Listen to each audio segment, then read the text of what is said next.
Hello, स्वागत है आप सभी का मैटलैब लेक्चर 18 में। और इस लेक्चर में हम देखेंगे, अब हम थोड़ा मैथमेटिक्स की तरफ जाएंगे, जिसके लिए मैटलैब बना था कि मैथ्स को सॉल्व करना, इक्वेशन को सॉल्व करना, सिस्टम्स को सॉल्व करना आसान हो जाए। तो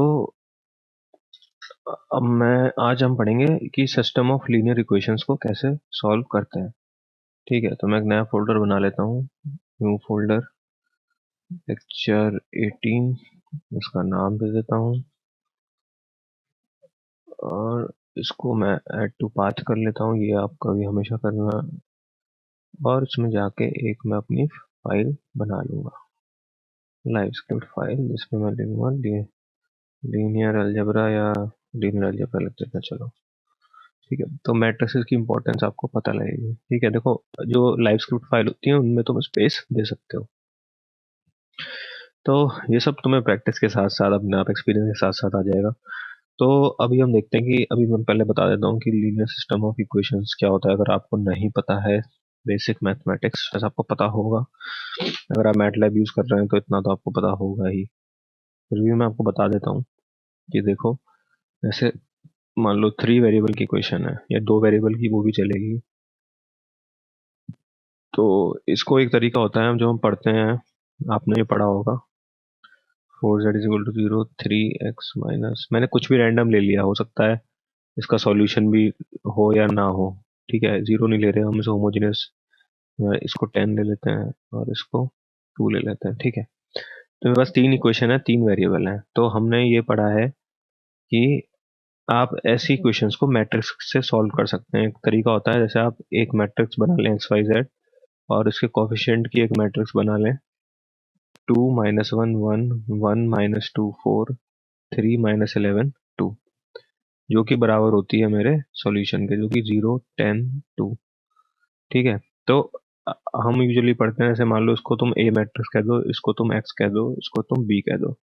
तो अगर तुम्हारे पास कोई लीनियर सिस्टम है, मतलब लीनियर सिस्टम ऑफ इक्वेशन है, इसको तुमने A X is equal to B इस मैट्रिक्स की फॉर्म में लिख लिया, तुमको एक्स वाई जेड का सॉल्यूशन चाहिए, तो एक्स जो है तुम्हारा क्या हो जाता है, ए इनवर्स बी। ये एक स्टैंडर्ड है, ऐसी इसको इक्वेशंस को सॉल्व कर सकता है। अब इसी को हम मैटलैब में कैसे इंप्लीमेंट करते हैं, यही लॉजिक है, बस इसको हमें मैटलैब में हम कैसे प्रेजेंट करेंगे।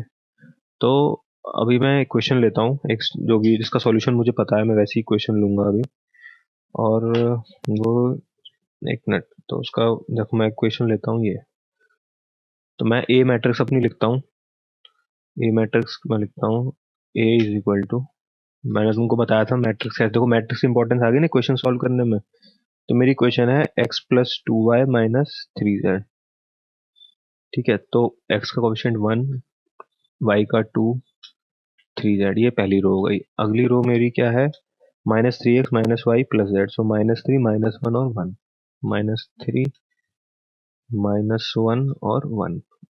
उसके अगली रो क्या हो गई, 1 -1 1 1 -1 1। ठीक है, ये देखो मेरी ए मैट्रिक्स हो गई। देखो इसको तुम रन कराओगे ना, तुम्हें मैट्रिक्स दिख जाएगी, है ना, बढ़िया मैट्रिक्स हो गई। एक्स मेरा जो कि मुझे निकालने है, एक्स वाई जेड की वैल्यू, तो ये मैंने, एक कॉलम मैट्रिक्स है मेरी, ये देखो मैंने तुम्हें दिखाया था अभी सॉल्व करके। वाई, चलो स्मॉल में लेते हैं सब। मैं तुम्हें बताया वेरिएबल केस सेंसिटिव होते हैं मैटलैब में। देखो ये सभी बहुत बेसिक चीजें थी जो पिछले लेक्चर तक कंप्लीट हुई हैं, अब से हम थोड़ा डीप में घुस रहे हैं। ठीक है, और बी मैट्रिक्स मेरा क्या है, जो कि मेरी क्वेश्चंस है 5 -5 और 0, -5 और 0, और ये भी एक कॉलम मैट्रिक्स है। तो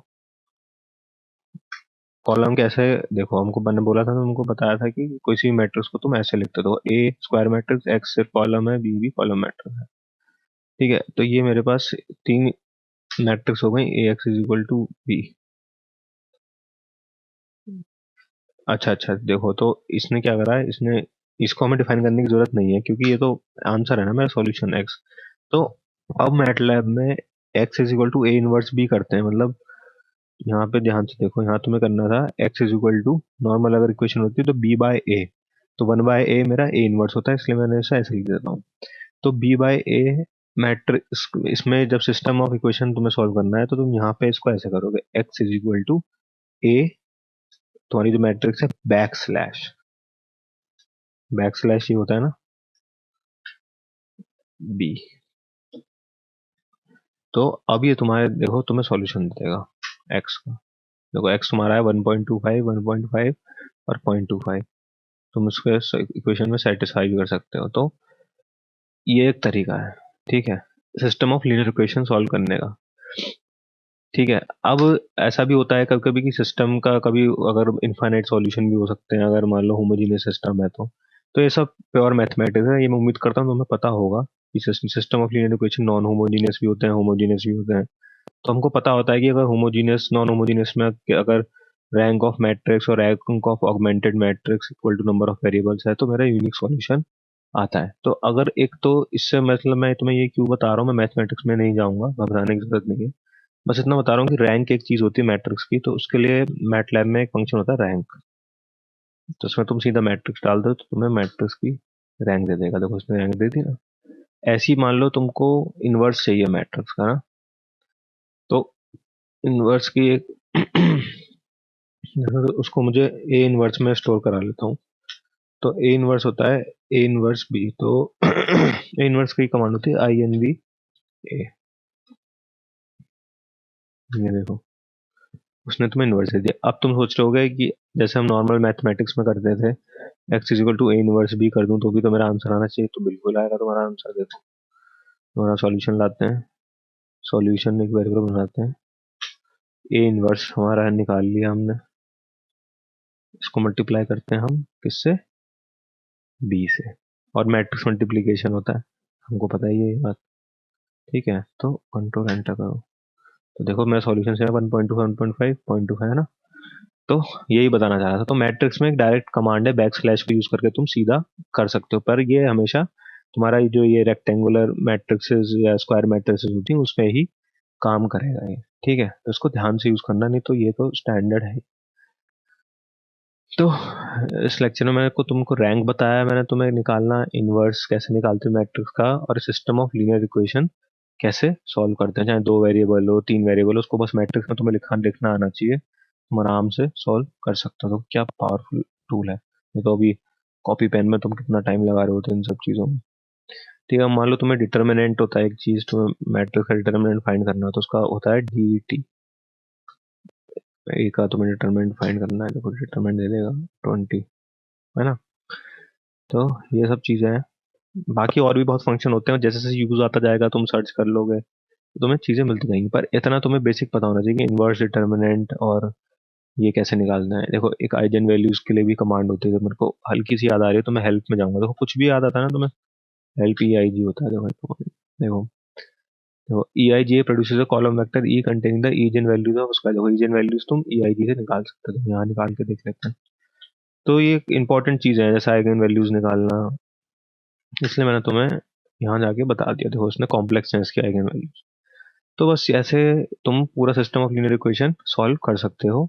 ये ही सबसे इंपॉर्टेंट बात है और इसको ध्यान से यूज करना है। ऐसी मैट्रिसेस होती हैं रेक्टेंगुलर, तो उसमें ये आंसर सही देता है। ठीक है, और बाकी तुम्हें कुछ भी पूछना हो तो कमेंट सेक्शन में पूछो, वेबसाइट पर जाकर पूछो। ये फाइल चाहिए तो वेबसाइट से डाउनलोड कर लो, वहाँ तुम्हें सारी फाइलें मिल जाएंगी। और इलेक्ट्रिकल डायरीज को और ज़्यादा प्रमोट करो, ज़्यादा से ज़्यादा लाइक करो, शेयर करो, सब्सक्राइब करो, और कुछ भी पूछना है पूछ सकते हो। तो बहुत बहुत शुक्रिया। कल मिलते हैं एक नए लेक्चर के साथ, जब तक के लिए शबा खैर।